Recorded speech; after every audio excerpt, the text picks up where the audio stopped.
अजीज पाकिस्तान के खूबसूरत शहरों कराची, लाहौर, इस्लामाबाद, भालपुर, पेशावर, सियालकोट, दुनिया भरे कोने कोने में जहां पहुंचे मेरी आवाज, सबको मैं कहता हूं सुबह बखैर, गुड मॉर्निंग एंड अस्सलाम वालेकुम।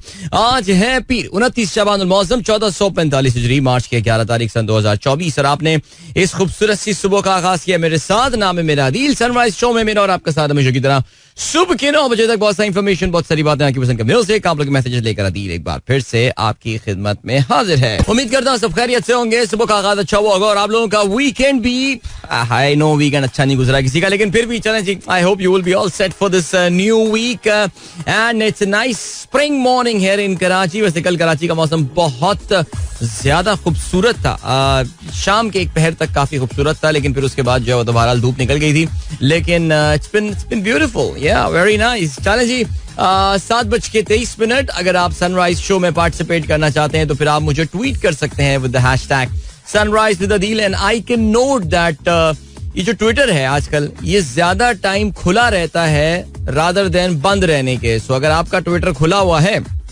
अगर खुला हुआ नहीं भी है तो फिर जाहिर है आपको पता है कि बल्कि वो जो एक साबिक इंफॉर्मेशन और ब्रॉडकास्टिंग मिनिस्टर गुजरा सोलंकी, उसका तो ये कहना है कि क्या साईं किसने कहा ट्विटर बंद है, आप वीपीएन पे इस्तेमाल कर सकते हो। बेशरम लोग हैं खुदा की कसम यार, लेकिन खैर तो आप बिल्कुल वीपीएन इस्तेमाल कर सकते हैं। और वैसे मैं बता रहा हूँ आपको ये वीपीएन इस्तेमाल, क्योंकि ये बात आपको पता है कि पाकिस्तान में ट्विटर ऑफिशियली क्लोज नहीं है। There has not been any circular, there has not been any notification. इंसानी हुकूक की तंजीमें भी चिल हैं। पाकिस्तान में कुछ खवातीन हैं जो कि अपने आप को डिजिटल राइट्स की अलमबरदार करार देती हैं, वो भी खामोश बैठी हुई हैं। अदालतें तो आपको पता है वैसी पाकिस्तान की ठंड है और चिल हैं बिल्कुल, एक दो अदालतों के अलावा जिन्होंने इस पर कुछ फैसले भी दिए, लेकिन अपने फैसले को फिर से इम्प्लीमेंट जो है वो नहीं करवा पाए। वैसे वाकई ये जो क्लास ऑफ 2023 और 2024 है पाकिस्तान की अदलिया की, अपने मजीद ज़ईफ़ी में जब ये लोग अपनी लेट 70s और उनके रिटायरमेंट को तकरीबन कोई 10 साल 8 साल गुजर चुके होंगे, ये लोग अपनी किस्मतों पे जो है ना वो अफसोस करेंगे। अपने जब बिस्तर मर्ग पे लेटे हुए होंगे तो बस जरूर ये सोच रहे होंगे कि यार हम पाकिस्तान के निज़ाम अदल के साथ ये क्या खिलवाड़ और जुल्म करके चले गए कि अपने फैसलों तक को हम इम्प्लीमेंट नहीं करवा पाए। बहरहाल जी मैं ज़्यादा जज्बाती हो रहा हूँ, इस वक्त यहाँ पे रुक जाते हैं। सो मुख्तसरन बात ये थी कि अगर आपका ट्विटर इस वक्त चल रहा है तो फिर आप मुझे ट्वीट कर सकते हैं with the hashtag sunrise with Adeel. Otherwise आप वीपीएन इस्तेमाल कीजिए, इसलिए बिकॉज जाहिर है ऑफिशियली पाकिस्तान में अभी तक ट्विटर जो है वो बैंड नहीं है। ये तो सिर्फ गैर एलानिया पाबंदी जो है वहां पर लगाई गई है। तो जब कोई पाबंदी गैर एलानी हो तो फिर उसकी खिलाफ वर्जी कैसे गैर कानूनी हो सकती है, हैं? ऐसे ही है ना कुछ सिलसिला। चलें जी आगे बढ़ते हैं। और क्या सीन है, और ये सीन है कि प्रोग्राम में आप लोग के मैसेजेस मेरे पास मौजूद हैं। ऑफ कोर्स काफी सारे जिक्र होने वाले हैं पाकिस्तान के अलावा, हम इंटरनेशनल जिक्र जो है बातों का वो भी करेंगे। इस वक्त एज वी स्पीक दुनिया एंटरटेनमेंट की सबसे बड़ी तकरीब जो है वो इस वक्त हो रही है। जी हाँ, लक्सटाइल मजाक कर रहा हूँ, ऑस्कर अवार्ड की तकरीब जो है वो इस वक्त जारी है और ओपेनहाइमर नामी जो मूवी है वो इस वक्त कहना चाहिए कि काफी हद तक स्वीप कर रही है ऑस्कर अवार्ड्स की इन तकरीब को। और इस वक्त जब तक मैं अपने घर से निकला और अभी यहाँ तक पहुंचा हूँ तो इस दौरान जो है वो बेस्ट एक्टर का अवार्ड जो है वो भी मिल चुका है और ओपेनहाइमर इनफैक्ट अभी अभी उनको जो है वो बेस्ट मूवी का अवार्ड जो है वो मिला है, क्रिस्टोफर नोलन की ये मूवी। और it was about the guy who had a leading role in creating the atomic bomb और has won the biggest prize of the night। यानी कोई अगर आपसे पूछे कि ऑस्कर अवार्ड का सबसे बड़ा अवार्ड कौन सा, ऑस्कर की तकरीब का सबसे बड़ा अवार्ड कौन सा होता है, तो फिर आप डेफिनेटली कहेंगे कि it is the best film award. So yeah it is. आगे भी कुछ नजर डालेंगे, रखेंगे कुछ। इस वीकेंड पे मैंने एक ऑस्कर नॉमिनेटेड मूवी देखी थी और मैं बड़ा रिग्रेट कर रहा हूँ कि मैंने वो फिल्म क्यों देखी। अपनी जिंदगी के 2 घंटे बड़ी मुश्किल से मैंने काटे। एनीवे चलें जी, फ़हीम अली खान का आज का मैसेज आया हुआ है पहला, और आप कहते हैं bro what is the bail out package and when it is required by a country, I have an idea but no clear cut understanding. See bail out package मतलब बेल आउट मतलब किसी को मुश्किलात से जो है वो निकालना। सो एक ऐसा कंट्री जो कि जैसे हम आपस में भी जो गुफ्तगू कर रहे होते हैं, लेट्स से कि एक दोस्त दूसरे दोस्त को जो है वो फोन करता है, जो फोन करने वाला दोस्त है वो काफी मुश्किल में है, वो अपने दोस्त को कहता है bro you have got to bail me out of this situation, यानी तुम्हें मुझे इस सिचुएशन से जो है ना वो बाहर निकालना है। सो सिमिलरली बहुत सारे ममालिक होते हैं जो कि फोन करते हैं IMF को और कहते हैं bro no sir you have got to bail me out of this situation. So इस तरह IMF फिर आपको एक बेल आउट पैकेज जो है वो देता है, और इसका मतलब यही होता है कि आप बहुत डेस्परेट हो चुके हैं और अब आप जो है वो अपनी कोई मदद जो है वो चाह रहे हैं. So I think this is it. तो बेल आउट नाम से ही लग रहा है कि बिल्कुल आपकी जो है ना वो इस वक्त तमाम तर जितने भी आपके जराए थे वो इस वक्त इस्तेमाल में आ चुके हैं, और अब आपके पास कोई और चारा नहीं बचा है कि सिर्फ आप लोगों से रिक्वेस्ट करें कि बराए मेहरबानी मुझे इस सिचुएशन से निकालिए. तो मुल्क की इकोनॉमी का भी यही होता है. पाकिस्तान इस वक्त जिस माशी मंझधार से गुजर रहा है पिछले तकरीबन कोई 1.25 साल से, जब से PDM 1.0 ने पाकिस्तान का चार्ज संभाला है, उसके बाद से पाकिस्तान मुसलसल एक इकोनॉमिक बेल आउट वाली कंडीशन से जो है वो गुजर रहा है. सो अब मजीद हम एक गहरे IMF प्रोग्राम में जाने वाले हैं. अल्लाह ताला हम सब का हामी और नासिर हो. चलें जी आगे बढ़ते हैं. I hope Faheem that clarifies. Okay, और क्या सीन है?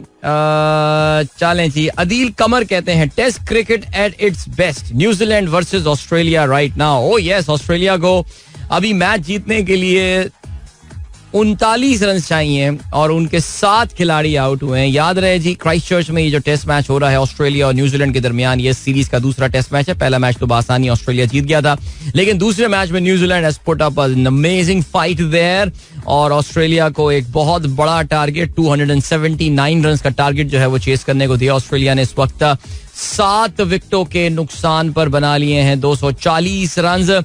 एलेक्स कैरी बैटिंग कर रहे हैं 77 रन पर, और कप्तान पैट कमिंस बैटिंग कर रहे हैं 13 रन पर.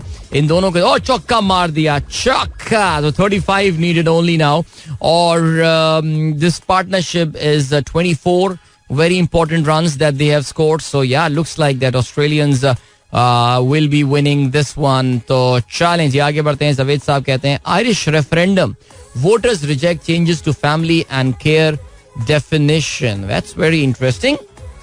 आयरिश आइलैंड में जो है वो इस वक्त एक रेफरेंडम जो है वो चल रहा है, और जिसमें जो चीज़ डिस्कस की जा रही है वो ये है कि क्या फैमिली की जो डेफिनेशन है उसको तब्दील किया जाएगा.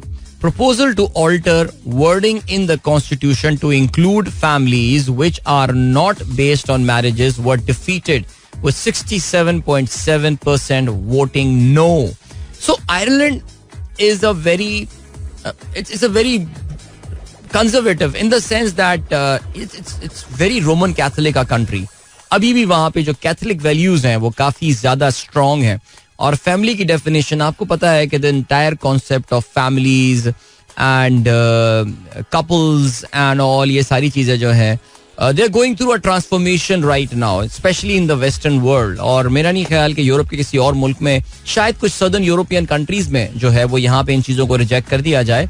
इन सम कंजर्वेटिव कंट्रीज जहाँ पे अभी भी रिलीजियस वैल्यूज जो है बड़ी स्ट्रॉन्ग है, बिकॉज मजहब आप जानते हैं दुनिया कोई भी हो वो खानदान को एक मखसूस तनाजुर में जो है वो देखता है, और अगर उस डेफिनेशन, और ये बड़ी सेंसिटिव और एक बड़ा हसास मौजू है, और अगर आप इसके बाहर से कोई खानदान की डेफिनेशन लेकर आएंगे तो फिर आपको एक जो है एक उसमें एक रेजिस्टेंस जो है वो आपको डेफिनेटली फील होगी. सो अब जो है सिलसिला वो ये है कि या interesting this from because I thought Irish had become pretty liberal.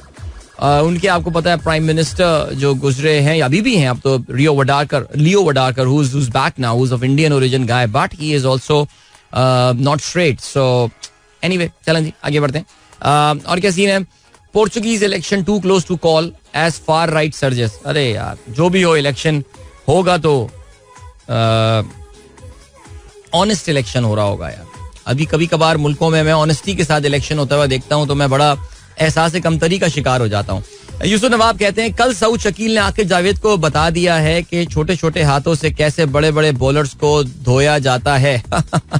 यार कल सऊद शकील छा गया लड़का यार. स्पेशली मैंने कल पूरा मैच तो नहीं देखा, लेकिन जैसे ये मैच बड़ा नजदीकी मामला बनता जा रहा था तो सिर्फ सऊद को खेलते हुए देखने के लिए मैंने वो मैच लगाया, और सऊद ने जो शाहीन शाह आफरीदी क्या आखिरी ओवर में शाहीन शाह आफरीदी के साथ किया है, मेरे ख्याल से शाहीन शाह अफरीदी यार really needs to, I think ये जो उनका लीन पैच है ना शाहीन का, ये अब काफी तवील हो गया और इनको वाकई सोचना पड़ेगा कि यार ये आखिर ये मेरे साथ जो है ना अब ये हो क्या रहा है. लेकिन वाकई यार that was an amazing last over जो इन्होंने खेला जिसमें 2 चौके, यार वैसे क्या खूबसूरत चौके मारे सऊद ने. वो जो दूसरा वाला चौका था ना वो जो उसने जो स्ट्रेट वाला खेला था, स्ट्रेट ड्राइव जो, यार क्या खूबसूरत तस्वीर खींची होगी उसकी, जिस फोटोग्राफर ने भी जो है वो तस्वीर उसकी ली होगी. So I am very happy for the boy and yeah so Lahore Qalandars entire PSL HPL PSL comes to an end with just one solitary win. Just imagine यार, कराची किंग्स सब ने उनके खिलाफ स्वीप किया सिवाय 2 टीमों के. एक बारिश की वजह से उनका मैच नहीं हो पाया जिसकी वजह से उनको 1 पॉइंट मिला और एक टीम को उन्होंने शिकस्त दी है. कौन सी टीम थी मुझे याद नहीं. आई थिंक शायद उन्होंने मुल्तान सुल्तान को मेरे ख्याल से शिकस्त दी अगर मैं गलती पर ना हूं. लेकिन खैर कराची किंग्स का चैप्टर भी जो है वो अब खत्म हुआ पाकिस्तान सुपर लीग में और they have got no one else but to blame themselves about this situation. Even though परसों बड़ा जबरदस्त मैं बैठा हुआ निहारी खा रहा था एक होटल में, सामने मैच चल रहा था और आखिरी बॉल पे एकदम पूरा रेस्टोरेंट जो है ना, आधे रेस्टोरेंट तो खान साहब बैठे हुए थे वहां पे, उनको कोई फर्क नहीं पड़ रहा था कराची के जीतने से. वो सारे पेशावर ज़ल्मी के जो है सपोर्टर्स वहां बैठे हुए थे, लेकिन जो कराची किंग्स वाले सपोर्टर थे सब अपनी निश्चित से खड़े हो गए, अबे चौका. यार ठीक है, छोटी छोटी खुशियां इस कौम की, खुश रहो. अच्छा जी, हसन इकबाल कहते हैं finally the most awaited busiest and nostalgic month for us has arrived. We all have beautiful childhood memories attached with Ramzan. वैसे वाकई सीरियसली यार, रमजान की बचपन की जो मेमोरीज थी वो अपनी ही एक खूबसूरती थी उसकी यार, बड़ी खूबसूरती थी. अब ज़ाहिर सिचुएशन काफी बदल गई है और मुझे पता है कि हमारे नॉर्मल शेड्यूल्स के साथ रमजान जो है वो एक चैलेंजिंग मंथ होता है, बट वो चैलेंज ही तो रमजान की शायद अब असल ब्यूटी है. बचपन में Ramzan had very different meanings. The lal sharbat and वो मेदी की बनी हुई फेक खजूरें, आर्टिफिशियल खजूरें एंड आलू के पकौड़े. ओहो, अपनी तो बस यही अफ्तारी हुआ करती थी यार. वाह, अरे यार 7:35 हो गए, बातों बातों में टाइम ही नहीं पता चला. अच्छा, मुख्तसर सा एक ब्रेक है, just a minute long break. सुबह गए और वापस आते हैं और आप लोगों के बाकी मैसेजेस जो है वो हम प्रोग्राम में शामिल करेंगे. सो ट्विटर चल रहा है अभी, तो इसलिए मैं आपसे रिक्वेस्ट करूंगा कि आप प्रोग्राम में #sunriseadil के साथ जो है प्रोग्राम में पार्टिसिपेट कीजिए. So don't go anywhere and keep listening. Alright, welcome back. एक बार फिर से खुशामदीद sunrise show with me Adeel. Bilal Ahmed कहते हैं शाहीन शाह अफरीदी ने बैटिंग के चक्कर में अपनी बॉलिंग का बेड़ा गर्क कर दिया. नहीं यार, मैं ये बिल्कुल भी बात नहीं मानता कि बैटिंग के चक्कर में अपनी बॉलिंग का बेड़ा गर्क कर दिया. बिल्कुल भी. कोई कह रहा है कि अगर Shaheen Shah Afridi 70% of the time nets पे बैटिंग कर रहा होता है, 30% ऑफ द टाइम बॉलिंग कर रहा होता है, I really don't think it works that way. But Shaheen Shah Afridi के कुछ और प्रॉब्लम्स हैं. I think Shaheen really needs to take a break and seek professional help. It's never too late in that. ठीक है, इसमें कोई खराबी नहीं है, कुछ नहीं है. अक्सर हम लोगों में ये भी हो जाता है ना कि यार असल में पता है एक और जो प्रॉब्लम पाकिस्तान में आती है ना, वो ये आती है कि मैं बड़ा स्ट्रांगली इस बात को समझता हूँ, पाकिस्तान में जो प्लेयर मैनेजमेंट है वो बहुत वीक है. यानी हमारी जो मैनेजमेंट कंपनीज हैं प्लेयर की, वो भी स्टार स्ट्रक होती हैं कि यार इतना बड़ा प्लेयर है, इसको मैं अब क्या समझाऊंगा इस चीज के हवाले से. I think Shaheen really needs the people around him to sit with him and ask him to take a break, maybe perhaps, because he is just elongating his misery. वो शाहीन की जो मिजरी है. अच्छा, इस PSL में तो एक चीज क्लियर, देखो मैं झूठ नहीं बोलूंगा, मैंने जितना मैं PSL या HBL PSL में जितने इंटरेस्ट के साथ और जितने अकीदत के साथ देखता हूँ, शायद मैंने इस बार उसका 10 या 15% भी जो है वो नहीं देखा. बस आई डोंट नो, कुछ दिल ही नहीं चाह रहा था ज्यादा मैचेस देखने का.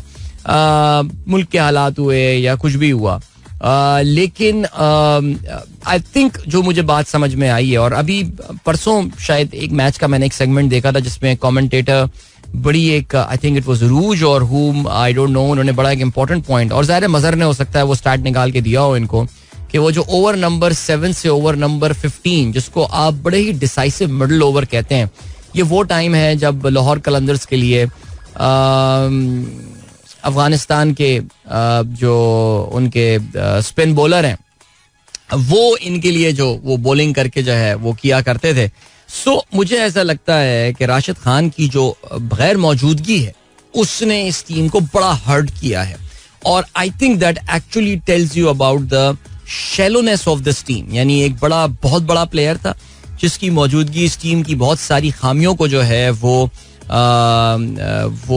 नजरअंदाज हमारी नजर से हो जाया करती थी.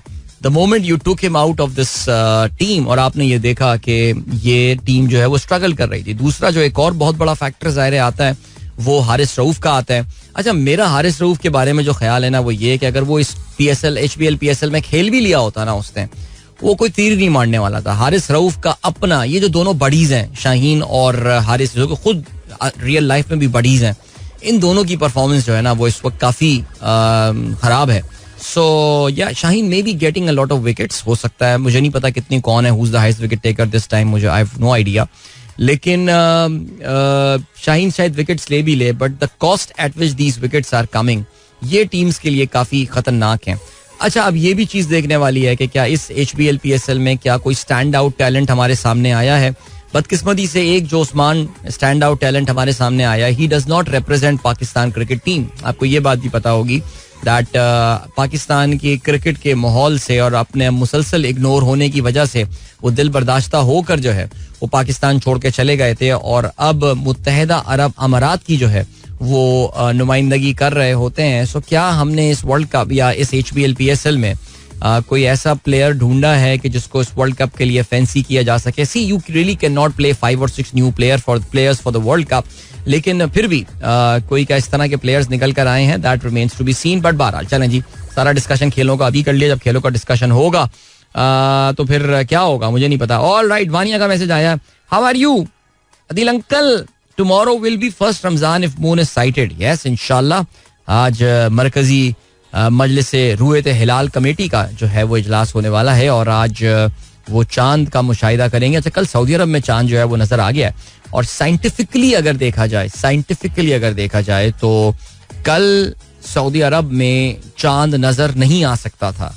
अब उन्होंने कौन सी मोहम्मद बिन सुलेमानी किस्म की जो है वो टोपी में, मतलब है टेलीस्कोप लेकर जो है वो चांद का मुशाहिदा किया है, मुझे नहीं पता. लेकिन बहरहाल आप में से जो भी मेरा प्रोग्राम इस वक्त मुत्तहिदा अरब अमारात, मुमलिकतुल अरबियत सऊदी में सुन रहा है, या मिडल ईस्ट मशरिक वस्ता के किसी भी मुल्क या खलीजी रियासतों में सुन रहा है, आप सबको मेरी तरफ से रमजान की बहुत बहुत मुबारकबाद. ऑलराइट, आगे बढ़ते हैं. और क्या सीन है? Okay, this is Shiraz Hasnat, bureau chief, Hum News Lahore, senior vice president Lahore press club. Thank you so much Shiraz Hasnat sahab. यकीन जानिए उन्होंने सिर्फ यही मैसेज लिखकर भेजा है, तो शिराज साहब हो सकता है प्रोग्राम सुन रहे हो, सो थैंक यू सो मच. ये हमारे सनराइजर ग्रुप के मेंबर हैं लाहौर के. Thank you so much Siraj साहब, आपने अपनी मौजूदगी का हमें एहसास दिलाया. इरफान बाबर साहब कहते हैं वो कहते हैं Shaheen needs to stay away from the father in law. My 2 cents. ऐसे यार एक फैक्ट जो देखने की आ रही है बात, वो यही है कि ये हमारे जितने भी खिलाड़ी शादी करके आ रहे हैं, इन सब की परफॉर्मेंसेस में जो है ना वो एक कम से कम अगर मैं जवाल ना कहूँ तो इनेताज जो है वो जरूर आया है. और अब इसके पीछे आपको पता है कि रमीज राजा ने हाल ही में ये बात की है कि खिलाड़ी जो ये अपने साथ बेगमात को लेकर ट्रैवल कर रहे होते हैं, that really divides their attention and their concentration. So they really need to focus on cricket. कहते हैं हमारे क्या शादी नहीं होती थी, और क्या शादियों के बाद खिलाड़ियों की परफॉर्मेंसेस खराब हो जाया करती थी. कहते नहीं, पहले होता ही यही था कि खिलाड़ी शादी हो गई, बेगमात को यहीं छोड़ा और फिर अपने दौरों पे चले जाया करते थे. उनका पूरा फोकस जो है वो क्रिकेट पे हुआ करता था. अब लेट्स सी क्या होता है इस हवाले से. चलें जी, भाई बहुत मुबारक हो, हमारे दोस्त अवैस साहब का मैसेज आया है. और अवैस साहब की जो ये एक बैनुल अक़वामी सॉफ्ट ड्रिंक बनाने वाली कंपनी के लिए पाकिस्तान में काम करते हैं, और कॉर्पोरेट क्रिकेट टीम के ये कॉर्पोरेट क्रिकेट टूर्नामेंट के ये एक बहुत अजीम प्लेयर हैं. और कल इनकी टीम ने जो है वो कामयाबी हासिल की है, और एक पाकिस्तानी बैंक, पाकिस्तान का सबसे मुनाफा बख्श बैंक की टीम को जो है वो इन्होंने फाइनल में शिकस्त दी एक यकतरफा मुकाबले के बाद. और उसमें अवैस साहब की जो अपनी जाती कारकर्दगी है वो बहुत ज़बरदस्त थी. तो भाई बहुत मुबारक हो आपको, खुश रहिए. आपने अपने साहबजादे के साथ ये ट्रॉफी की तस्वीर जो है ना वो शेयर की है, और यकीन जानिए अवैस साहब, मैंने जब कल अपने घर वालों को ये तस्वीर दिखाई और मैंने पूछा, मैंने इनफैक्ट सारा से भी ये पूछा, सारा किसकी तस्वीर है, ये बॉय कौन है? तो उसने कहा कि ये अहमद भैया हैं. सो ये हमारे जो साहबजादे हैं बड़े वाले, इनकी इतनी शक्ल में, जब अहमद इसी उम्र का था तो शक्ल इतनी मिलती है, ऐसे ही थोड़ा चबी सा था और ऐसे ही उसके बाल कटे हुए होते थे. सो माशाल्लाह, खुश रहिए जी, और इसी तरह अपनी टीम को जो है वो टूर्नामेंट जितवाते रहिए. रेहान अलवी साहब कहते हैं Shaheen didn't come out of the weight trauma. वैसे वाकई मेरे ख्याल से आई थिंक ऐसा लगता है शाहीन शाह अफरीदी के करियर का जो आखिरी मैच था, जो शाहीन शाह अफरीदी का मैच था, वो मैथ्यू वेड वाला मैच था. शायद मेरे ख्याल से, बट चलें जी, हो सकता है, आई मे बी रॉन्ग, बट आगे बढ़ते हैं जी. और क्या सीन है. डॉक्टर हुमायूं कहते हैं, तुरी, have you ever tried this drink? Dadi used to prepare this for iftari. अब अम्मी बनाती हैं कभी कभार. नहीं जी, मैंने कभी ये तुरी जो है ये कभी भी नहीं पिया. और ये क्या कहते हैं जी, turi is a traditional drink from the Indian subcontinent made from dried nuts, dates, milk and coconut. It's popularly serve during the holy month of Ramzan. नहीं सर, हमने कभी ये चीज ट्राई नहीं की. और यकीन जाने दादी कभी बना के भी अगर हमारी तुरी देती तो मैंने नहीं पीता ये. इसके कंटेंट सुन के जो है ना वो मैं नहीं कर रहा होता. बट चलें जी, ग्रेट. ओके, 7:45. अब ऐसा करते हैं कि आपको हम लिए चलते हैं एक ब्रेक की जानिब और इसके बाद एक अच्छा सा गाना भी सुनते हैं और फिर वापस आके आज के अखबारात में शामिल अहम खबरों पर नजर डालते हैं. सो don't go anywhere and keep listening. Alright, 7:52 is the time. Sunrise show में अदील की आवाज आप तक पहुंच रही है. गुड मॉर्निंग जिन दोस्तों ने प्रोग्राम अभी ट्यून इन किया है. Alright, हमारे दोस्त जनाब अहमद भाम साहब जो कि इस वक्त ओमान में क़याम पजीर हैं, उनका कहना यह है कि अदील भाई पूरे मशरिक़ वुस्ता में नहीं है आज रमजान. उन्होंने बताया यह है कि जी ओमान में जो है वो मंगल वाले दिन पहला रोजा होगा. That is interesting. यानी मुझे बाकी ऑनेस्टली रियासतों का नहीं पता. What about Qatar, Bahrain, Kuwait और मुत्तहिदा अरब अमारात. लेकिन ओमान ने जो है वो सऊदी अरब से ये कहा कि ऐसे दस्तूर को, सुबह बेनूर को मैं नहीं मानता. कौन है बादशाह उनके? हैथम बिन तारिक. राइट. वैसे यार ओमान के बादशाह सुल्तान काबूस इतने साल रहे बादशाह, नहीं अब से हमने होश संभाला, हमने सुल्तान काबूस का ही तो नाम भी उनका ऐसा ना, कब्जा करके बैठे हुए काबूस. सो बड़े मुश्किल से रजिस्टर हुआ था नए बादशाह सलामत का नाम ओमान के. I think he was the king of Noman for a very Oman for a very long time. और ये भी शायद इनके कोई कजन वजन लगते हैं मेरे ख्याल से. करीबी अजीज कजन है, शायद फर्स्ट कजन है. और वो बादशाह, वरना आमतौर से को पता है कि वहाँ पे बेटे जो हैं वो बादशाह बन जाते हैं. लेकिन खैर, अरे यार बादशाह से याद आया, वो देखा आपने इंग्लैंड में क्या सीन हुआ है यूके में? शायद आपको पता हो कि जो शहजादा विलियम है, जो कि आप जानते हैं कि आप वली अहद हैं बरतानिया के. सो उनकी जो ज़ौजा हैं केट या कैथरीन, उनका बीच में आपको पता है अस्पताल में इलाज हुआ था. She was admitted to hospital for 12 days. उनके एब्डोमेन कोई सर्जरी और उनके पेट की जो है वो कोई सर्जरी हुई है. और ये तफसीलात नहीं बताई गई हैं कि ये अगर सर्जरी हुई है तो फिर ये किस चीज़ की हुई है. उन्होंने अपनी ये मेडिकल डिटेल्स जो है वो प्राइवेट रखने की जो है बात की है. लेकिन उनकी मदर्स डे के मौके पर एक तस्वीर जो है वो रिलीज हुई अब से तकरीबन कोई 2 दिन पहले. और दुनिया के चंद बड़े खबर रसा इदारे जो हैं उन्होंने इस तस्वीर को किल कर दिया. तस्वीर को किल करने से मुराद ये है that they retracted from publishing that picture. उन्होंने अपनी वेबसाइट से इस तस्वीर को हटा लिया, जिसमें एसोसिएटेड प्रेस शामिल है. आप जानते हैं अमेरिका का एक बहुत बड़ा खबर रसा इदारा. और इसके अलावा बरतानवी खबर रसा इदारा रॉयटर्स जो है उन्होंने भी जो है वो इस तस्वीर को अपनी वेबसाइट से जो है वो उतार लिया है. और उसको उतारने की जो है वो वजह ये है कि वो ये कहते हैं कि हमारे जो जर्नलिस्टिक स्टैंडर्ड्स हैं उस पे ये तस्वीर पूरी नहीं उतरती. Now actually it's a pretty beautiful picture. Kate is sitting there with her 3 kids और हैप्पी मदर्स डे का मैसेज है. लेकिन उनका कहना ये है, इन दोनों पब्लिकेशंस का ये कहना है that this is a doctored picture. इस तस्वीर में, जिसे हम आम जबान में कहते हैं ना फोटोशॉप की हुई है, तो ये एक फोटोशॉप की हुई तस्वीर है. उन्होंने इसके काफी तफसीली एनालिसिस किया है, अपने एक्सपर्ट्स को दिखाया. उनका कहना यह है that this is actually a doctored picture. इस तस्वीर को अच्छा दिखाने के लिए कुछ उन्होंने उसमें चीजें ऐड की हुई. और कहना यह है कि वो जो उनके स्टैंडर्ड्स होते हैं, जो कि एक डॉक्टर्ड पिक्चर की डेफिनेशन होती है, ये उस पे पूरा उतरते हैं, which is why they are taking down this picture.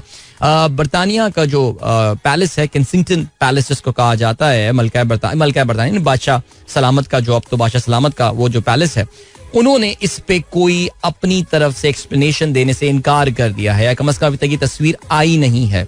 But बहरहाल इस वक्त आपको पता है कि जो रॉयल फैमिली है ये काफी ज्यादा बीमारियों में घिरी हुई है. बिकॉज आपको पता है कि बादशाह सलामत चार्ल्स जो है उनको खुद कैंसर की इस वक्त जो है वो उनका कैंसर का उनका इलाज जो है वो चल रहा है और वल्लाह आलम क्या सीन है. चलें जी, ये जिस ड्रिंक का डॉक्टर हुमायूं ने जिक्र किया था इसको बकौल शहजाद नियाज साहब के तरी कहा जाता है, लेकिन डॉक्टर हुमायूं कहते हैं कि तरी तो कभी भी हमने नहीं बोला इसको. लेट्स सी क्या सीन है जी. I think Sultan Qaboos didn't have a child. हाँ, आई एम श्योर यही रीजन होगी, वरना बादशाह सलामत कहाँ छोड़ते हैं यार हुकूमतें वगैरह एंड ऑल. बट अच्छा जी, Sultan Qaboos of Oman was for यार शारिक साहब वो तो कर दिया करें, आप वार्न तो कर दिया करें. क्या मैसेज करने वाले हैं आप? कम से कम मुझे जिस ग्रुप में आपने मैसेज किया है वो देख के मुझे मैसेज नहीं पढ़ना चाहिए था आपका. लेकिन खैर आगे बढ़ते हैं भाई. डॉन ने आज की अपनी लीड बनाई है भाई. पीटीआई वालों की कल फिर पिटाई लगी है पंजाब पुलिस के हाथों. मरियम नवाज शरीफ जितने भी एक्शन और ड्रामे अपने कर लें पूरे पंजाब के कोने कोने में जाके, लेकिन पंजाब पुलिस तो बहरहाल ठहरी पंजाब पुलिस. और मरियम का बाय द वे फ्राइडे को हमने आपको बताया था कि वो HSN वाली, देखें वो खबर सही साबित हुई. मेरे सोर्सेस कितने जबरदस्त थे कि HSN में इस वक्त एक डर का सा आलम है मरियम के आने की वजह से. बच्चों को वार्न किया जा रहा है एंड ऑल. और फिर उसमें सीन ये हुआ है कि मरियम ने अपना प्लान कैंसिल कर दिया बिकॉज सुनने में आया है कि तकरीबन, अच्छा ये इंडिया के एक न्यूज चैनल जो न्यूज 18 CNN न्यूज 18 है उसने भी कवर किया है. कहते हैं कि 1000 से ऊपर वालदैन ने जो है वो ईमेलें लिखी हैं और खत भेजे हैं प्रिंसिपल और बोर्ड ऑफ गवर्नर्स को कि हम मरियम अगर आएंगी तो फिर शिरकत नहीं करेंगे इस तकरीब में. तो मरियम बताया गया कि जी बहुत मसरूफ हैं, जिसकी वजह से वो अपने फोटोशूट्स में बहुत मसरूफ हैं, जिसकी वजह से वो यहाँ नहीं आ पाएंगे. लेकिन असल कहानी आप लोगों को पता है क्या है. डॉन का ये लिखना है, Punjab police unleash might on PTI protesters.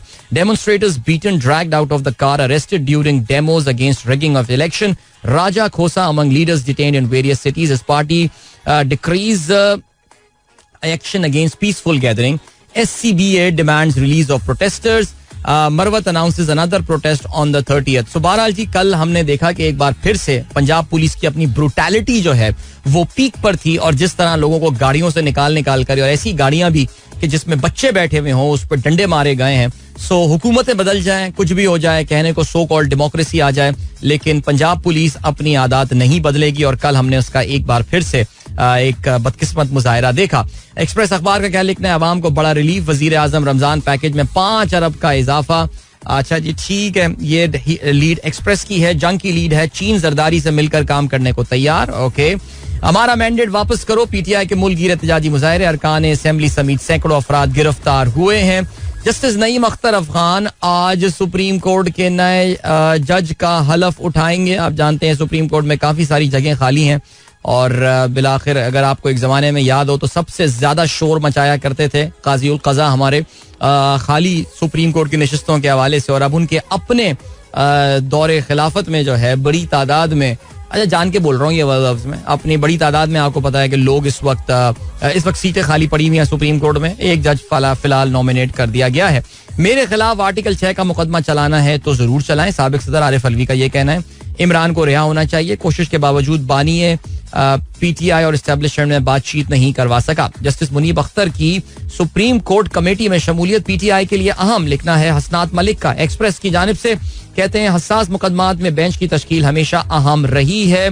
और इसके अलावा क्या खबर है, मोहसिन नकवी पार्लिमानी रुकन बने बगैर आर्टिकल 91 के तहत वजीर बतौर वजीर रावलपिंडी के आदमी, नवाज शरीफ की रजामंदी से वजीर दाखिला बनेंगे. नून लीग सेनेट इलेक्शन में उनकी हिमायत करेगी.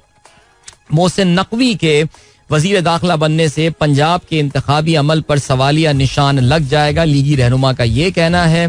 कायरा का ये कहना है काबीना में शामिल नहीं किया गया. एक और अहम वजारत शहबाज शरीफ से छीनी जा रही है. आप जानते हैं फाइनेंस मिनिस्ट्री से नून लीग का नामो निशान मिटाने के बाद अब आप जैसे कहेंगे कि यार मोहसिन नकवी तो उन्हीं का ही आदमी है, लेकिन नहीं, मेरे ख्याल से अब तक तो हमें समझ जाना चाहिए कि मोहसिन नकवी किसका आदमी है और जिस इम्प्यूनिटी के साथ उसने रूल किया है पंजाब के ऊपर, तो इट्स प्रीटी क्लियर. सो ये वजारत जो है वो भी नून लीग से छीन ली गई है. अब देखते ही है कि अगली कौन सी वजारत उनसे छीनी जाएगी.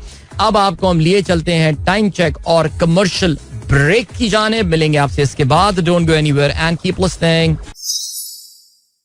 Welcome back guys, एक बार फिर से खुशामदीद. This is the sunrise show with me Adeel Azhar and चलिए जल्दी से बात करते हैं हम खेलों के हवाले से. Let's start with cricket. अब से कुछ लम्हात पहले, कुछ मिनट्स पहले ऑस्ट्रेलिया ने एक जबरदस्त अपनी कामयाबी जो है वो रकम की है अगेंस्ट न्यूजीलैंड और उनको 3 विकेटों से उन्होंने शिकस्त दी है दूसरे टेस्ट मैच में क्राइस्टचर्च में और ये सीरीज भी स्वीप कर ली है 2-0 से। हुआ कुछ इस तरह कि ऑस्ट्रेलिया को दूसरी इनिंग्स में मैच जीतने के लिए 279 के करीब जो है वो रन्स दरकार थे और उन्होंने इस टोटल को 7 विकेटों के नुकसान पर पूरा किया। यानी आखिरी जो विकेट की पार्टनरशिप थी that was for 61 runs. That actually tells you that Australia एक मौके पे जो है वो काफी मुश्किलात का शिकार था और ये ऑस्ट्रेलियंस का जो mentally they are so strong कि अगर वाकई वो कोई और टीम शायद हो, पाकिस्तान जैसी टीम तो खैर ये मैच 41 रन से हार जाती 41 स्पेसिफिकली मैं बता रहा हूँ 41 रन से हारती, लेकिन Australians they are so mentally strong man, seriously यार। हम तो खैर हर चीज में ही पीछे रह गए, क्रिकेट क्या बोले, लेकिन फिर भी चलें जी। एलेक्स कैरी 98 रन बनाकर नॉट आउट रहे। पैट कमिंस ने भरपूर साथ दिया, उनका 32 रन बनाए 44 गेंदों पर और yes highest run getter Australia के इस इनिंग के भी ऑफ कोर्स एलेक्स कैरी ही थे जिन्होंने बनाए ये स्कोर इन्होंने किया और 80 रन बनाए। मिच मार्श ने, इसका करियर भी सही हो गया। एक मौके पे ऑस्ट्रेलियंस वर अंडर ह्यूज प्रेशर, 34 रन पे उनके 4 खिलाड़ी आउट हो गए थे। उन्होंने सोचा भी नहीं होगा वो यहाँ से आके जो है ना वो मैच हार जाएंगे, लेकिन खैर चले जी। हुआ ये कि इस फतह के बावजूद Australia remains number 2 on the ICC World Test Championship. India जिसने बड़ी जबरदस्त 4-1 से कामयाबी हासिल की। देखें यार, आपके भाई ने पहला टेस्ट जब इंग्लैंड जीता था उसी वक्त कहा था कि इंडिया ये सीरीज 4-1 जीतेगा और इंडिया ये टेस्ट सीरीज जीतने के बाद जो है वो इस वक्त आईसीसी टेस्ट रैंकिंग में जो टेस्ट चैंपियनशिप है इनफैक्ट इसमें नंबर 1 पर आ गया। ऑस्ट्रेलिया नंबर 2 पर है, न्यूजीलैंड, बांग्लादेश, पाकिस्तान और ये है इस वक्त तक की सूरत हाल। तो चलें भाई, इस वक्त टेस्ट सीरीज, अब आप जानते हैं कि दुनिया भर की क्रिकेट में जो है वो जरा वक्ती तौर से ब्रेक लग जाएगा बिकॉज इंटरनेशनल क्रिकेट का बिग डैडी आईपीएल का जो है वो आगाज होने वाला है। गालबन अगले हफ्ते से शायद या अगले से अगले हफ्ते से आईपीएल का जो है वो आगाज हो रहा है, जिसकी वजह से आपको पता है कि एक इंटरनेशनल विंडो जो है वो इसको दी जाती है और इस विंडो की वजह से कोई खातिर ख्वाह क्रिकेट वहां पर हो नहीं रही होती है। लेकिन इस दौरान पाकिस्तान और न्यूजीलैंड की T20 सीरीज बहरहाल एक हो रही होगी और अप्रैल के महीने में ये सीरीज होनी है और फिर उसके बाद पाकिस्तान टीम जो है वो वर्ल्ड कप खेले जाने से पहले will be travelling to England और इंग्लैंड में पाकिस्तान 4 T20 मैचेस की एक सीरीज खेलेगा before we head towards the West Indies and United States of America for the cricket World Cup. In fact Pakistan का जो पहला मैच है वही पाकिस्तान के पहले इब्तदाई जो पाकिस्तान के 3 या 4 मैचेस होने वाले हैं। Pakistan will be playing a lot of games in America bye the way, so will be playing a game in Dallas, in New York, in fort Lauderdale, in Florida. तो चलें ये बाद में बातें रहेंगी, ये तो पता नहीं कहां से कहां में निकल गया, लेकिन सिर्फ मैं आपको ये बता रहा था कि अब जल्दी से हम HBL PSL का जो है वो जिक्र कर लेते हैं। और HBL PSL के जिक्र में सबसे पहले हम बताएं कि जी कराची और लाहौर की गेम जो है वो हो गई है खलास और उनका हो गया है टूर्नामेंट ये खत्म। कराची के लिए उम्मीद की 2 किरणें थी, कल पहले शाम में 1 किरण जो है वो बुझी और फिर रात में जो है वो 1 किरण बुझी और कराची के जख्मों पे नमक जो छिड़का गया वो ये कि ये दोनों मैचेस जो हैं they went all the way. I mean seriously speaking इतने क्लोज गेम्स इस बार जो है वो HBL PSL में हुए हैं। अगर आप बात करें एंटरटेनमेंट की वैल्यू की तो फिर तो बहुत ही जबरदस्त इसमें जो है वो सिलसिला रहा और कल रात में जो गेम खेला गया उसमें लाहौर कलंदर्स का मुकाबला था कोयटा ग्लैडिएटर्स के साथ।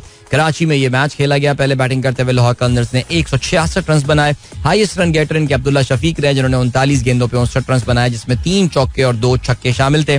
शाहीन शाह अफरीदी बिलाखिर उनकी ख्वाहिश पूरी हुई, उन्होंने 150 जो है वो स्कोर कर ली। इस HBL PSL में 34 गेंदों पे 55 उनके रहे, 4 छक्के और 2 चौके इसमें शामिल थे। 2 विकेटें हासिल की अबरार अहमद ने 31 रन देकर और सुहेल खान ने 4 ओवर्स में 25 रन दिए। मोहम्मद आमिर के 4 ओवर में 30 रन आए, उन्होंने 1 खिलाड़ी को आउट किया and Mohammad Wasim got 1 wicket for 28 in his 4। जवाब में Quetta Gladiators, Quetta Gladiators was always at the touching distance of this target, लेकिन आप एक मौके पे कह सकते हैं खासतौर से ख्वाजा नाफे ने कल जिस तरह की बैटिंग की है ये शायद मैच इतना डीप जाना नहीं चाहिए था। They should have finished that game much earlier, लेकिन credits to Saud Shakeel yesterday 65 गेंदों पे 88 रन बनाए हैं सऊद शकील ने कल बनाए, जिसमें 4 छक्के और 5 चौके शामिल थे. स्पेशली शाहीन शाह अफरीदी का आखिरी ओवर जिस तरह कोयटा ग्लैडिएटर्स ने खेला, आखिरी गेंद पर जो है वो मैच जीतने के लिए, अगर मैं गलती पढ़ रहा हूँ तो शायद 3 रन चाहिए थे और या 4 रन चाहिए थे, और उस पर जो है वो छक्का मार दिया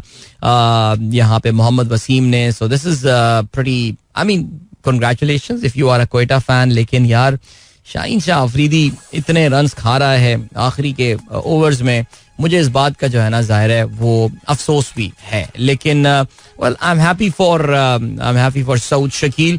और आई थिंक अगर मैं गलती पर ना हूं तो इस टूर्नामेंट में सऊद शकील ने 2-3 अच्छी इनिंग्स खेली हैं. मेरा नहीं ख्याल कि ये उनकी एक वन ऑफ इनिंग थी. आई एम श्योर ये उनकी सबसे तवील इनिंग जो है वो जरूर होगी इस टूर्नामेंट में.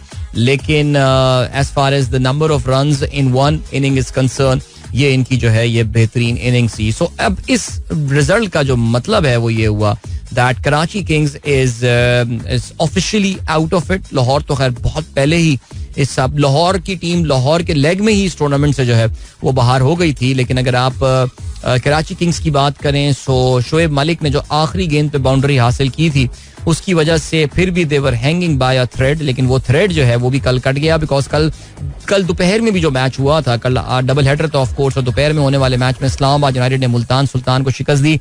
229 रन का मेमथ टोटल जो है वो अचीव करने में कामयाब हुए. और ये मैच जो है वो भी आखिरी गेंद पे जाके खत्म हुआ था. और क्या जबरदस्त अंदाज से अब्बास आफरीदी ने जो इमाद वसीम को जो ओवर कराया था, इमाद ने पेनल्टिमल गेंद पे जो है वो छक्का मारा और फिर उसके बाद आखिरी गेंद पे चौका मार के आखिरी 2 गेंदों पे 10 रन देकर जो है वो इस मैच को खत्म किया. Imad Wasim finally is starting to blossom in this tournament. लेकिन कल के definitely the player of the match was Usman Khan. एक और सेंचुरी इन्होंने जो है वो दागी HPL PSL में, और कमाल बैटिंग कर रहे हैं. 28 साल के उस्मान कराची से ताल्लुक रखते हैं, लेकिन आप जानते हैं कि अब ये पाकिस्तान क्रिकेट टीम के लिए जो है वो ज़ाहिर नहीं खेलते. ये पहले ही दिल बर्दाश्ता हो के जो है वो पाकिस्तान छोड़ के जा चुके हैं. But what tournament he is having right now. Of course इस वक्त he is the 3rd highest run getter in this tournament. Number 1 पे तो ऑफ कोर्स बाबर आजम है. बहुत बड़ी लीड है उनकी रासी फान डे डूसन के ऊपर. लेकिन रासी फान डे डूसन ऑफ कोर्स उनके मैचेस का कोटा अब खत्म हो चुका है, because Lahore Qalandars is out of it. Usman Khan तीसरे नंबर पे हैं 316 रन के साथ सिर्फ 4 मैचेस में. बाबर ने 8 गेम्स में 447 बनाए हैं. बाबर ने 8 गेम्स में 8 इनिंग्स में 447 बनाए. उस्मान ने 4 इनिंग्स में 316 बनाए, जिसमें 2 सेंचुरियां और 1 मिस सेंचुरियां शामिल है. At a strike rate of 184.79.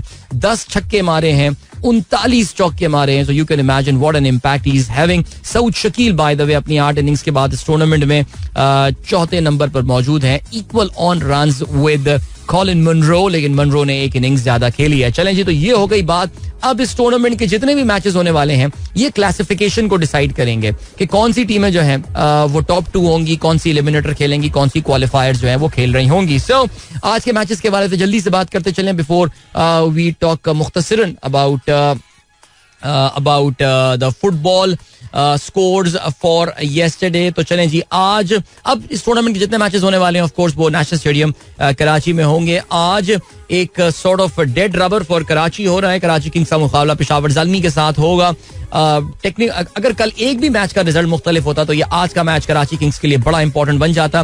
लेकिन पेशावर ज़ल्मी इस वक्त कोशिश करेगी कि आज का मैच जीत कर अपनी जो सेकंड पोजीशन है उसको इंश्योर करे. अगर अभी तक हुई नहीं है, पता नहीं मुझे. मुल्तान सुल्तान का कोयटा ग्लैडिएटर से मैच होना है, तो इसके साथ ही जो है वो परसों माफ कीजिएगा, कल इस टूर्नामेंट के लीग मैचेस खत्म हो जाएंगे. फिर एक दिन के ब्रेक के बाद क्वालिफायर्स, एलिमिनेटर्स वगैरह खेले जाएंगे. Remember the final of this tournament is to be played at the National Stadium Karachi on the 18th of March. जल्दी से बात करते हैं फुटबॉल के हवाले से.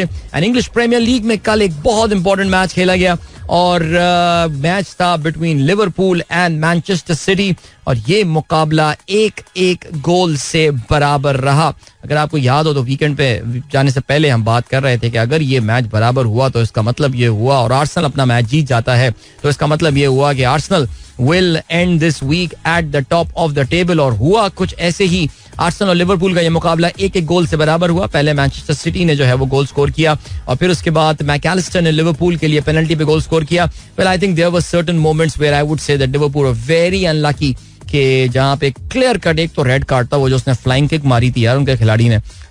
फ्लाइंग किक तो नहीं खैर, लेकिन वो जो टांग उठा के उसने जो उसको सीने पे मारी थी, शॉर्ट शॉर्ट रेड कार्ड था. लेकिन सिटी के मजे हैं वैसे यार, मुझे लगता है they get away with some very very ridiculous fouls and decisions. But बहरहाल चलें जी, हुआ कुछ इस तरह कि इस मैच के बाद 1-1 बराबर होने के बाद Arsenal is on the top of the table as we head towards the break और 64 पॉइंट्स उनके हैं, गोल डिफरेंस ऑफ 46. लिवरपूल जो है इट्स इक्वल ऑन पॉइंट्स लेकिन 39 पॉइंट्स गोल्स डिफरेंस के साथ.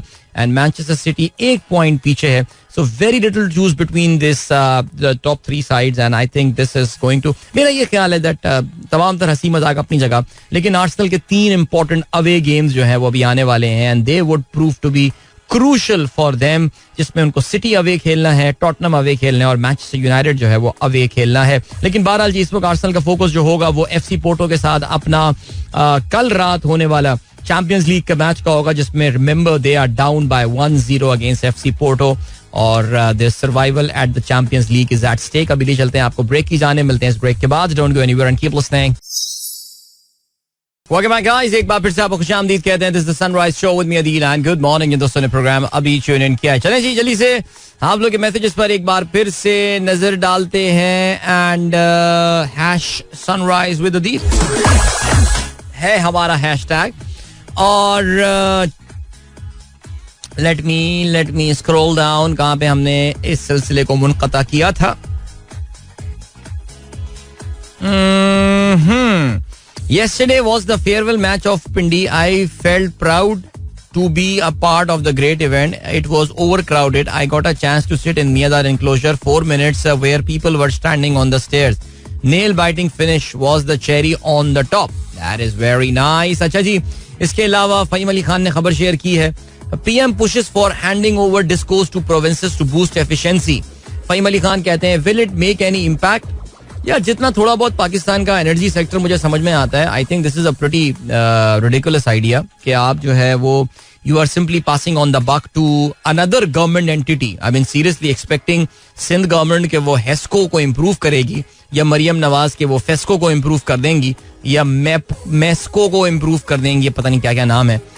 ये मेरे ख्याल से एक फजूल सी चीज़ है. देखिए मैं बार बार एक बात बोले जा रहा हूँ, पाकिस्तान में डिस्ट्रीब्यूशन कंपनी को प्राइवेटाइज करने का एक जो वाहिद हमारे पास एक्सपीरियंस रहा है वो बड़ा कामयाब और बड़ा जबरदस्त रहा है, which is of course KESC, जिसको प्राइवेटाइज कर दिया गया था, which rebranded itself as K electric. And कितना ही अच्छा हो कि इसी चीज को फॉलो किया जाए. मुझे नहीं पता कि IMF जो है वो इस चीज की उनको इजाजत देगी या नहीं, but let's see what happens. चलें जी आगे बढ़ते हैं. और क्या सीन है, काशिफ खान ने खबर शेयर की है. ये डॉन में खबर कल आई है और मैं ये देख भी रहा था और पढ़ रहा था इस हवाले से. आई रियली डोंट नो ये जितनी अट्रैक्टिव हेडलाइन है काशिफ, मैं जब इसकी डिटेल में जाके मैंने पढ़ा तो ये आर्टिकल मुझे काफी शैलो लगा, इतना डीप ये आर्टिकल लगा नहीं. लेकिन वो कहते ही है article, government gets room to manage exchange rate as IMF looks the other way. यानी ऐसा लग रहा है कि IMF जो कि फ्री फ्लोटिंग करेंसी या मार्केट मैकेनिज्म को जो है उस पर ज्यादा उसका फोकस रहता है. वो ये कहते हैं कि जी ऐसा लग रहा है कि बजाय IMF जो है वो गवर्नमेंट की इस करेंसी मैनेजमेंट की जो एक्टिविटी है इसको देख नहीं रहा है, बिकॉज पाकिस्तान के एक्सटर्नल फ्रंट पे कोई मामला बहुत ज्यादा तब्दील हुए नहीं है. तो फिर IMF क्यों नहीं फोर्स कर रहा है गवर्नमेंट ऑफ पाकिस्तान क्योंकि वो करेंसी को फ्री फ्लोट पे मैनेज होने दें. Well let's see, I don't no. Article में मैंने तक गया अंदर तो इतनी तफसील में मुझे कोई बहुत ज्यादा चीजें मिली नहीं है. आगे बढ़ते हैं जी. जीशान बेग साहब कहते हैं, sunriser Zeeshan from Islamabad met sunriser Masood Javed from Karachi. That is very nice. इसके अलावा mister Shafqat Ali Javed, chief editor PJMS Pakistan, at a conference in Lahore and specifically took this picture for Sunrise with Adil and Adil Azhar. Thank you so much जी. हमारे 2 बड़े regular listeners जिसमें doctor Zeeshan bag और doctor Masood Javed शामिल हैं, उन्होंने तस्वीर अपनी भेजी. यूनिवर्सिटी ऑफ लाहौर में कोई कॉन्फ्रेंस हुई उसमें. सो thank you so much guys for remembering us while you guys were there. इसके अलावा हसन शेख कहते हैं, when a bald eagle loses a feather it will automatically shed the same feather on the other side to maintain the balance. क्या बात है यार. इसके अलावा सिटीजन ऑफ बनाना रिपब्लिक कहते हैं बहैसियत कौम हमें मोटरवे और रेड ऑरेंज लाइन से ज्यादा शऊर की जरूरत है. जी पान की पीके पड़ी हुई है तो अब क्या करें वाकई सीरियसली यार.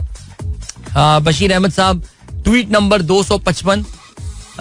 हाय अदील सलाम, कैसे हैं आप? मैं बिल्कुल ठीक हूँ जनाबे वाला. जीशान बेग साहब कहते हैं plumbing provides us with essential comfort that we often take for granted. World Plumbing Day is an international event initiated by the World Plumbing Council held on 11 March to recognize the important role plumbing plays in societal health and immunity.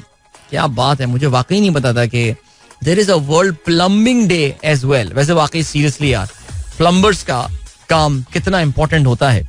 अभी हाल ही में एक experience से गुजरा हूं तो I can just tell you man, since that thing has been fixed the mental जो एक उसका इम्पैक्ट था it has gone down so severely. So yeah जबरदस्त जी. और क्या सीन है. बिलाल अहमद कहते हैं पेशावर ज़ल्मी एक नया स्पिनर आया है मेहरान मुमताज, वो अच्छा बॉलर है. हाँ मेहरान मुमताज को लेकिन कितना खिला रहे हैं मुझे तो ये बात समझ में नहीं आ रही है ना. वो बॉलर बिल्कुल अच्छा है लेकिन लेट्स सी क्या रहता है सिलसिला जी. रावलपिंडी से ताल्लुक रखने वाले मेहरान मुमताज पाकिस्तान के अंडर 19 टीम की जो है वो नुमाइंदगी कर चुके हैं. ओके जी. देन जायदा शाहीन कहती हैं पीटीआई वालों को चाहिए कि डिस्ट्रिक्ट लेवल पर एहतजाज करने के बजाय मुश्तरका और फैसला कुन लॉन्ग मार्च करें, ऐसे तो कोई नताइज हासिल नहीं होंगे. आपकी क्या राय है? हाँ बिल्कुल मेरे ख्याल से ऐसी है कुछ सिलसिला, लेकिन शोर मचाते रहें, अब इसको डाई डाउन ना होने दें. इंपॉर्टेंट चीज ये है. इमरान कुरैशी कहते हैं फर्स्ट सैरी डन अल्हम्दुलिल्लाह. चले जी तुर्की में भी माशाल्लाह पहला रोजा जो है वो रख लिया गया है, तो बहुत बहुत मुबारक हो आपको इमरान कुरैशी साहब. बड़े दिनों बाद आपने प्रोग्राम में जो है पार्टिसिपेट किया है. ग्रुप से तो आप हमारे व्हाट्सएप से तकरीबन गायब ही हो गए, लेकिन अच्छा लगा कि आपकी खैरियत जो है वो जानने का मौका मिला. सो तुर्की में भी वैसे चांद नजर नहीं आ सकता था कल, लेकिन बहरहाल देख ही लिया होगा तुर्कों ने. तौसीफ अहमद कहते हैं I think PCB should have a clause in the contract that a player can not marry until he retires from cricket. This is one way we can get performance from them. नहीं मेरे ख्याल से ये तो बड़ी अजीब सी आपने बात की है तौसीफ अहमद साहब. ये कैसे आप किसी को शादी करने से रोक सकते हैं? लेकिन हाँ इनका जरा थोड़ा सा ये मैनेज करके देखें कि डू नॉट लेट बेगमा टू ट्रैवल अलोंग साइड करके देखें शायद. Second four of Saud Shakeel reminds of the straight six hit by Kohli to Haris Rauf. हाँ वाकई बात तो आपने जो है ना वो सही की है. उस शॉट में कुछ देखे देखी चीज मोहम्मद अहमद साहब नजर आ रही थी. बुक्स की भी एक हद होती है, लेकिन यहाँ तो वसीम ताहिर. अच्छा बुक्स मुझे है शो, लेकिन ये रेगुलरली सुनते हैं. So thank you so much my friend. Pir Zaheer sahab कहते हैं dear Adeel good morning and सलाम to all the listeners. Great breakfast with Abdi sahab, Razi साहब, काशान साहब, नजीर साहब एंड आमिर साहब एट हाजी इदरीस निहारी. ऑल्सो लस्सी एट पंजाब लस्सी बंस रोड. क्या बात है सर, जबरदस्त. अच्छा ब्रेकफास्ट आप लोगों का रहा. Good, you guys had fun. Saifi भाई was much better a captain for opponents. Remember 33-0. Okay ji. Imran Ahmed कहते हैं what a knock by Carey and well supported by Captain Cummins. Yep, win this second test for Australia. Okay जी. मुनीर अहमद साहब कहते हैं कभी अपने मुखालिफ को इतना मत घसीटो कि वो सदर ही बन जाए. इमादुल हक कहते हैं congratulations to my favorite team Quetta Gladiator on reaching the playoff. Okay. Then Khurram Mirza Khurram Babar साहब कहते हैं Zardari elected again, thanks for the judicial system. जी बिल्कुल. मैं कल बहुत सारे जो प्रो पीपल्स पार्टी एनालिस्ट हैं वो देख रहा था कि जी जरदारी पर क्या कहते हैं जी के सियासी मुकदमे जो हैं वो बनाए गए हैं. हैरानी होती है मुझे इस बात पे, लेकिन बहरहाल. अरशद गुमरो साहब कहते हैं इस्तकबाल रमजान प्याज 299 रुपए किलो, आलू 80 रुपए किलो, टमाटर 190 रुपए किलो, मुर्गी 750 रुपए किलो. बाकी फ्रूट का तो अल्लाह ही हाफिज है. तो करें फिर बॉयकॉट करते हैं यार फ्रूट्स का. मेरे ख्याल से यही किया जाए.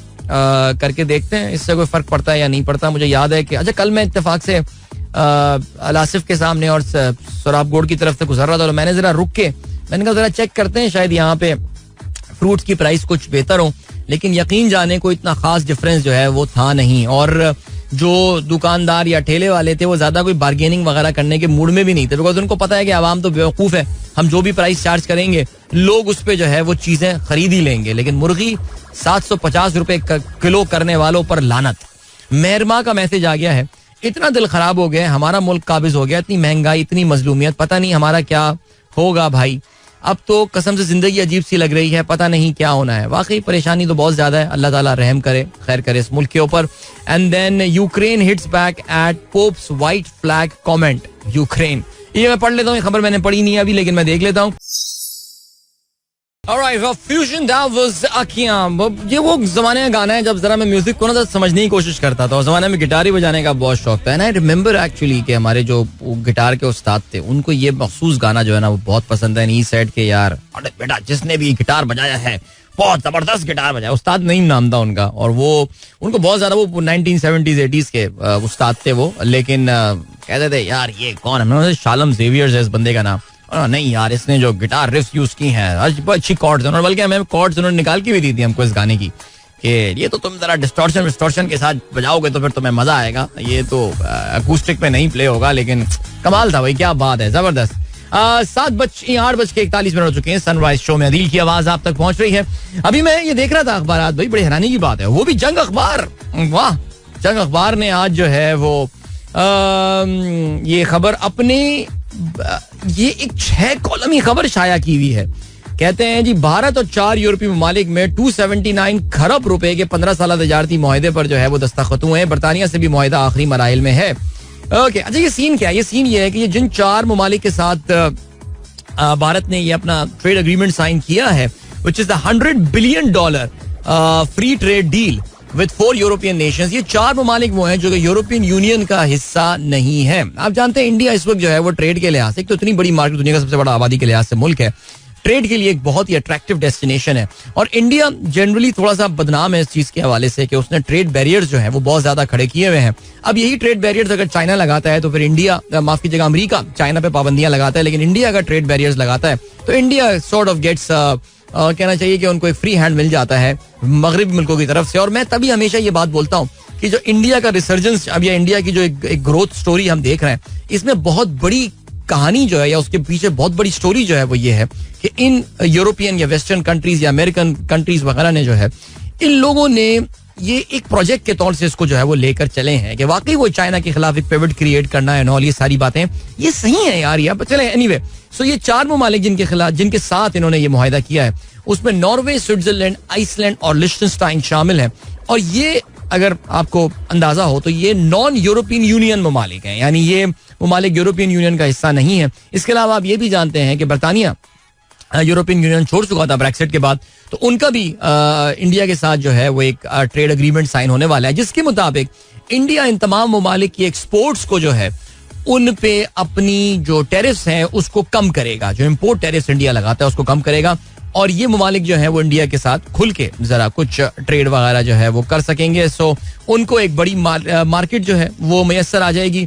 यहाँ पे इंडिया को भी अपनी एक्सपोर्ट्स के लिए बड़ी मार्केट जो है मैसर आ सकती है. सो लेट्स सी क्या रहता है सिलसिला. चले जी, और क्या सीन है? और ये सीन है कि हाँ चलें जी, ऑस्कर की तकरीब जो है वो निमट गई है, और ऑस्कर की ये तकरीब जो है वो निमटने के बाद ओपेनहाइमर नामी जो फिल्म है उसने तकरीबन समझ सकते हैं कि आप स्वीप मारा है. अच्छा, ये ऑस्कर में कुछ इस तरह की अजीब सी हरकतें होती हैं, आपको समझ में नहीं आता कि यार ये हो क्या रहा है. अभी जॉन सेना वाला शायद आपने क्लिप देखा हो या ना देखा हो, जिसमें वो इंतहाई कहना चाहिए कि अब हमारे लिए तो वो काबिल एतराज हालत ही है, लेकिन खैर चलें जी. एक तो काबिल एतराज होने के भी हर एक के अपने अपने मेयारात होते हैं, लेकिन बहरहाल वो जिस कॉस्ट्यूम या द लैक ऑफ कॉस्ट्यूम में जो है वो स्टेज पर आया है, अब लाइक उसकी क्या जरूरत थी, लेकिन खैर चलें जी. सो ओपेनहाइमर नामी जो फिल्म है, which is a story about the guy with the same name who played a very important role in the creation of the nuclear bomb, उसने बड़ी जबरदस्त कामयाबी का जो है वो मुजाहरा किया है. इस फिल्म को जो है वो 13 नॉमिनेशंस मिली थी, और उसमें ये रॉबर्ट डाउनी जूनियर मशहूर एक्टर हैं, उन्होंने बेस्ट सपोर्टिंग एक्टर का उनको जो है वो अवार्ड मिला है. इसके अलावा best director Christopher Nolan, and best movie naturally जो सबसे बड़ा अवार्ड होता है इस ऑस्कर का, एंड देन बेस्ट एक्टर का अवार्ड भी जो है वो इस मूवी को मिला है. और क्या सीन है? Emma Stone is awarded the best actress for her role in Poor Things. which also won Best Production Design. All right.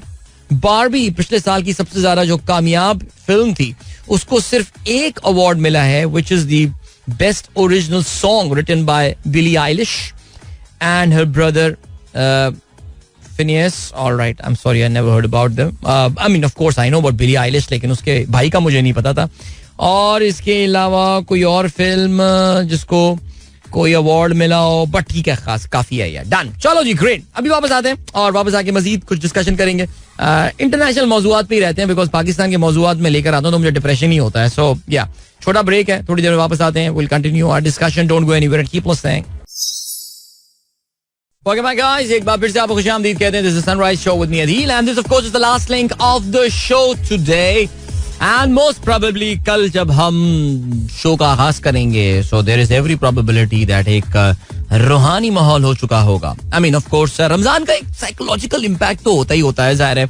आप जब सुबह रोजा रख कर आते हैं, इवन जो लोग आपके पता दफ्तर में, हर दफ्तर में एक या दो लोग होते हैं जो रोजा नहीं रखते ना, वो एक ग्रुप बन जाता है. यानी अक्सर अहम मौक़ों पे वो आपको गायब नजर आएंगे. अच्छा, कुछ लोग ऐसे होते हैं, मुझे याद है हमारे एक सीनियर हुआ करते थे, वो अपनी स्मोकिंग की आदत की वजह से रोजा नहीं रख सकते थे. मुझे बड़ा अफसोस भी होता था. मैं कहता था यार, ऐसी एडिक्शन क्या कि इंसान इतनी सिगरेट का आदी हो जाए. But I am pretty confident and I am hopeful and I am praying that he is out of that habit by now. लेकिन एक होता है, एक जिगरी बन जाती है उन लोगों में जो रोजे नहीं रखते. सो ऐसे होते हैं यार. आई मीन, किसी का अपना ईमान है, हम कौन सा दीन को इस तरह इम्प्लीमेंट करने को निकल पड़े एक सियासी जमात की तरह. सो नहीं रखता, वो नहीं रखे. लेकिन ज्यादातर लोग तो हमें नजर आते हैं कि रोजा रखे हुए ही होते हैं, और एक माहौल और एक माइंडसेट जो है वो बदल जाता है. जी मैं हरगिज ये नहीं कह रहा लोग अच्छे हो जाते हैं. एक अजीब चिड़चिड़ापन तबीयत में लोगों के आ जाता है. ऐसा लगता है जैसे एहसान कर रहे हैं इस माशरे के ऊपर रोजा रख के. सो अब मैं क्या बोलूं आप लोगों को, मत करें ऐसा यार, मत करें. Take it as a privilege, take it as an honour. Allah ताला ने एक और आपको रमजान का जो है वो मौका दिया है, और इसको मुकम्मल तौर से जैसे कहते हैं कि इससे हम एडवांटेज उठाएं इसका, रमजान का यार. और मैं क्या बोल सकता हूँ, मौलवी साहब तो मैं हूं नहीं यार. अभी एक मौलवी साहब का बयान किसी ने मुझे टैग किया मैं वो देख रहा था फेसबुक पे. बहुत गुस्से में है वो PSL के हवाले से, बहुत गुस्से में. क्या नाच गाना लगाया हुआ है PSL के नाम पर. शुजाउद्दीन शेख साहब थे ये, तंजीम इस्लामी वाले. वो बहुत गुस्से में थे. वो शायद किसी ट्रैफिक में फंसे हैं अभी PSL की वजह से, जिसकी वजह से जो है ना वो काफी नाराज नजर आ रहे हैं इस चीज के हवाले से. बट बहरहाल चलें जी. I mean there could be more reasons why you would not be supporting HBL PSL, but वो जो वजूहात इन्होंने बताई हैं उस पर तो पता नहीं अब क्या मैं कह सकता हूँ. बहरहाल बहुत सारे लोग उनको बहुत, देखो यार, अगर किसी आलिम दीन को आप इज्जत की निगाह से देखते हैं, इसका तो हरगिज ये मतलब नहीं है ना कि आप उसकी हर बात से अग्री करें. सो मैं इनकी बात से बिल्कुल डिसएग्री करता हूँ, और जो इन्होंने यहाँ पे रीजनिंग दी हुई उसको तो बिल्कुल भी डिसएग्री करता हूँ मैं. सो या चलें जी, आगे बढ़ते हैं. वैसे एनीवे, ब्रेक में जाने से पहले मैं इंडिया के बारे में ये खबर आपको बता रहा था. लेकिन यार ये कहते हैं ना कि इंडिया में एवरीथिंग इज हंकी डोरी और सब कुछ बड़ा जबरदस्त जा रहा है और चीजें छाई हुई हैं. नहीं, ऐसा नहीं है. ये बात समझने की है. कल मैं अपने यूट्यूब शो में काफी तफसील से इस हवाले से जो है ना वो डिस्कशन भी कर रहा था, और मैं आपको बता ही रहा था कि इंडिया में भी आपने, I mean you would expect कि इंडिया में Modi is going to sweep the elections. लेकिन इन तमाम तर चीजों के बावजूद आपको इस बात का अंदाजा होगा कि एक्चुअली मोदी की अपनी बड़ी शदीद इनसिक्योरिटीज हैं अभी भी इलेक्शंस के हवाले से. यानी इंडिया में इस वक्त बड़ी दिलचस्पी, पाकिस्तान में तो इलेक्शन कमीशन जो किया है ये इलेक्शन पाकिस्तान की तारीख का, यानी मिलिट्री रूल्स में भी शायद इलेक्शन ऐसा नहीं हुआ होगा जितना ये इलेक्शन ऐसा हो गया है. और इसमें जाहिर है इलेक्शन कमीशन ऑफ पाकिस्तान, अब तो आपको पता है गुस्ताखी इलेक्शन कमीशन जो है उसकी भी एक सजा है. उस पर भी मुकदमात जो है वो चल रहे हैं. फवाद चौधरी वगैरह ये सब गुस्ताखी इलेक्शन कमीशन भुगत रहे हैं केसेस. लेकिन इंडिया में भी इलेक्शन कमीशन के साथ इस पर काफी अजीब सी गेम हुई हुई है. सो इंडिया में election commission the way it operates, there are 3 election commissioners in India. Very important people. 3 बंदे होते हैं जो कि पूरे इंडिया का इलेक्शन का निजाम जो है वो देख रहे होते हैं. आप ये भी जानते हैं कि इंडिया का इलेक्शन एक बड़ी मेहनत किस्म की एक्सरसाइज होती है. दुनिया की सबसे बड़ी पॉपुलेशन है, और एक स्टेज में तो जैसा पाकिस्तान में एक दिन में इलेक्शंस होते हैं, इंडिया में तकरीबन कोई 5 या 6 स्टेजेस में जो है वो इलेक्शन हो रहे होते हैं. कभी साउथ की रियासतों में हो रहे हैं, कभी ईस्ट में हो रहे हैं, वेस्ट में, सेंट्रल में. इस तरह उनके जो है ना वो दिनों के एतबार से इलेक्शंस जो है वो चल रहे होते हैं. उसके लिए 3 बंदे इलेक्शन मैनेज कर रहे होते हैं, जिसमें एक चीफ इलेक्शन कमिश्नर होता है और 2 इलेक्शन कमिश्नर होते हैं. और हुआ ये इंडिया में कि एक इलेक्शन कमिश्नर जो है 3 में से वो तो पिछले साल रिटायर हो गए थे. उनकी अभी तक कोई मोदी या गवर्नमेंट ने जो है वो अभी तक कोई उनकी रिप्लेसमेंट वो लेकर नहीं आए हैं.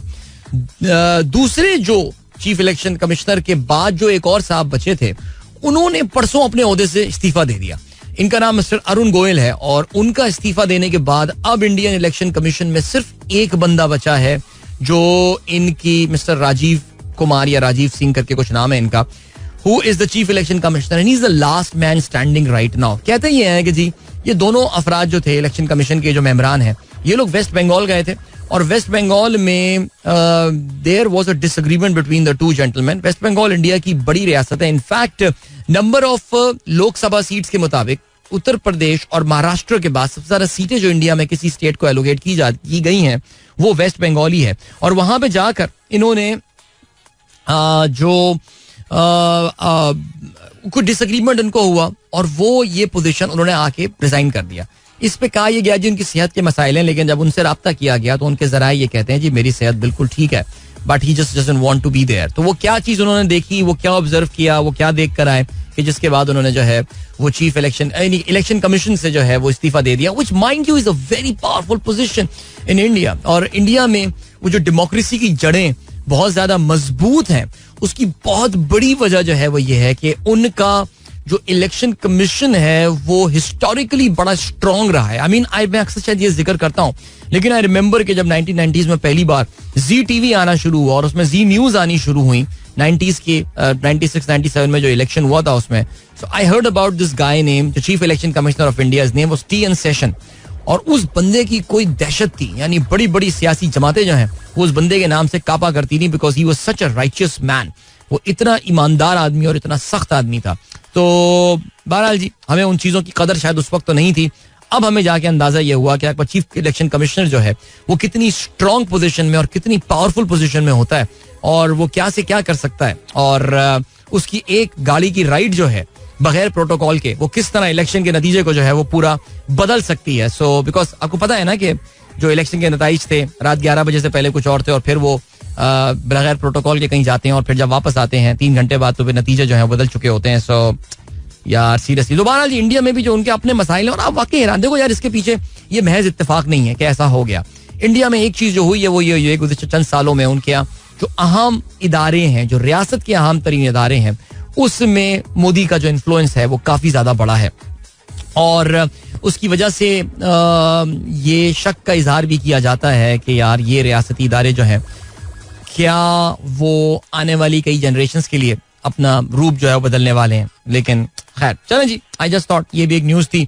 एंड और एक और बात भी ना, यानी कि इवन जो इंडिया के कॉर्पोरेट वगैरह की बातें भी, उनका स्टार्टअप सीन एंड ऑल, सो वो कि जी सब कुछ जबरदस्त जा रहा है and all. I mean if you have time just read about Byju's. Okay, remember Byju's? India cricket team में जो है वो उनकी कमीज पे बायजूस लिखा हुआ होता था, लेकिन फिर बायजूस जो है pulled out of the Indian cricket team Jersey sponsorship, जो कि इंडिया की one of the most expensive sponsorship है.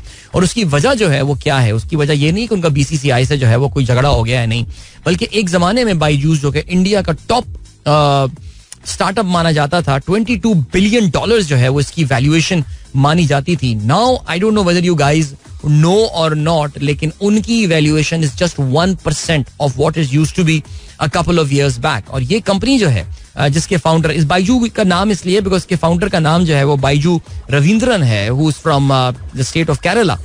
उनकी मैनेजमेंट स्किल्स, और कहते ये हैं कि जिस 2 नंबरी तरीके से उन्होंने कंपनी चलाई है, द sponsors have simply, या वो लोग who were putting in their money right, left and center in Byju's have started, I mean they've started to pull the plug now कि यार अब इस कंपनी में फर्दर जो है वो हमें पैसे इन्वेस्ट नहीं करने. This is a very typical story of a lot of startups in India कि जो आए, बहुत बड़े बन गए, billions and billions of dollar of valuation, and they simply just vanished out of the scene. So अगर आपको मौका मिले आप जो है वो जरूर इस बारे में पढ़िएगा सा केस स्टडी, या मौका मिला तो हम प्रोग्राम में भी जो है वो इसके हवाले से कभी तफसील से जिक्र कर देंगे. सो या हियर वी आर गाइस, वक्त आ गया आप लोगों से इजाजत ली जाए. Thank you so much for your participation. देख लूं भाई कोई मैसेजेस रह तो नहीं गए हमारे सनराइज विद अदील वाले. मेरे पास 1 मिनट इस वक्त जो है वो मौजूद है. शाहरुख जी, शाहरुख अब आपका मैसेज मेरे पास फाइनली आ गया है, ठीक है जी. मोहम्मद अहमद कहते हैं how did you read my mind, I was thinking to hear the song of Shafqat right after the show. क्या बात है यार, the volume just went up. अखियां, क्या बात है जुहेब. एंड देन आसिफ याद साहब कहते हैं bro what's your take on George Galloway's thumping win against Rishi Sunak. By the way just saw on Twitter that MNS HSN college event did not take place. You are right, this PSL exposed two big weakness of Shaheen and Haris in T20 World Cup likely squad. लेकिन दोनों world cup के squad में शामिल होंगे, ये तो आप रहने दें बात. हम बड़े स्टबर्न हैं खिलाड़ियों को रखने के हवाले से. So I don't think any change is going to happen. जहां तक ताल्लुक है बरतानिया के इलेक्शंस का, देखिए जी ये तो बात, बरतानिया में इस साल इलेक्शंस होने हमें पता है और conservative party is set for a huge thumping. उनको जो है वो काफी जबरदस्त किस्म की जो है वो शिकस्त होने वाली है. और आपने जॉर्ज गैलोवे का जो है वो जिक्र किया है और इन्होंने अब तो आई थिंक ये एज एन इंडिपेंडेंट इलेक्शन में हिस्सा लेते हैं और स्कॉटलैंड में उन्होंने इलेक्शन में जो है वो गालबन अभी कामयाबी हासिल किया ना, थम्पिंग विन उन्होंने कामयाबी हासिल किया. सो मुझे लग यही रहा है कि अभी जो बरतानिया के भी इलेक्शंस होंगे इसमें जितनी भी इनकम्बेंट पार्टीज हैं, बिकॉज ज़ाहिर है वहाँ पे ऑनेस्ट इलेक्शंस होते हैं ना, हमारी तरह थोड़ी. तो बहरहाल अच्छा जी, इसके अलावा Tehseen Amjad thank you so much, very cloudy morning कहते हैं आप. जो शैला कील कहती हैं आज चला है मेरा ट्विटर. कॉन्ग्रेचुलेशंस. वक्त आ गया आप लोगों से इजाजत लीजिए, अपना बहुत ख्याल रखिए. इंशाल्लाह मेरी आप लोगों से मुलाकात कल सुबह एक बार फिर होगी. टिल देन अच्छा आखिरी बात, avoid Clifton Bridge, the road is in very bad condition. Avoid Clifton Bridge guys. Message from Numan Yousuf. कल मिलते हैं. Till then good bye, God bless, Allah हाफिज एंड पाकिस्तान जिंदाबाद. This is Mira FM 107.4.